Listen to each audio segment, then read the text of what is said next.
Max Abrahms is a terrorism expert at the Northeastern University. He joins us on the line now from Boston. Max Abrahms, good to talk to you again. Does this make both groups stronger?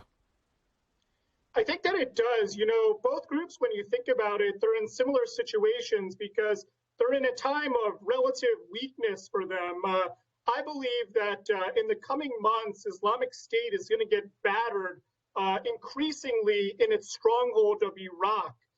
The Battle of Tikrit is going to be bloody, but ultimately I think Islamic State is going to lose. And the same is true about in Mosul. And so Islamic State, more and more, I think people will think of it less as a group based, you know, in Iraq and Syria, and in a more sort of international group that's less sort of caliphate minded, if you will. And so more and more Islamic State is metastasizing and decentralizing into, you know, all these different power vacuums, I think partly in anticipation of what's going to come. And in the same way, Boko Haram is in a newfound position of weakness. The Nigerian military has suddenly gotten serious to actually really take on Boko Haram. And in these battles, the Nigerian military is doing better and better. And furthermore, there are additional regional allies, particularly Chad, and they seem to be working together. And furthermore, both Boko Haram and Islamic State seem to be having a bit of a manpower crunch. And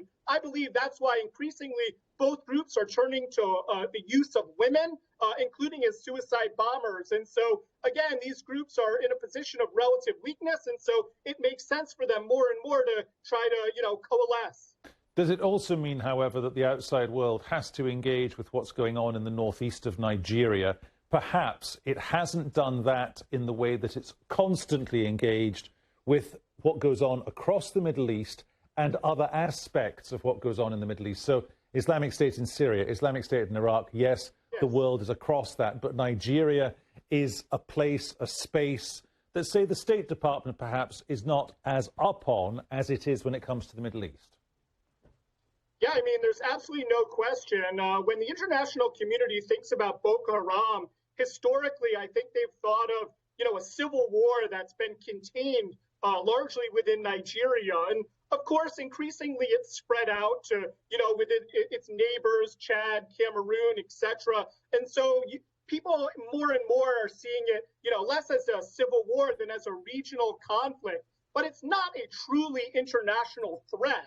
And now that there's this merger between Boko Haram and Islamic State, I think that coalition countries will really, you know, even take on Boko Haram. That's a very real possibility. Particularly the French with their historic legacy in Africa, I wouldn't be surprised if they dealt more and more with Boko Haram. And if you look at the resolution on military force in the United States going on, the language used there is very loose, and it includes not just Islamic States, but associates of Islamic States. And that now, I think, would include Boko Haram. So I would not be surprised if the U.S.-led coalition against Islamic State turns more attention to Boko Haram. Max Abrahms, thank you very much.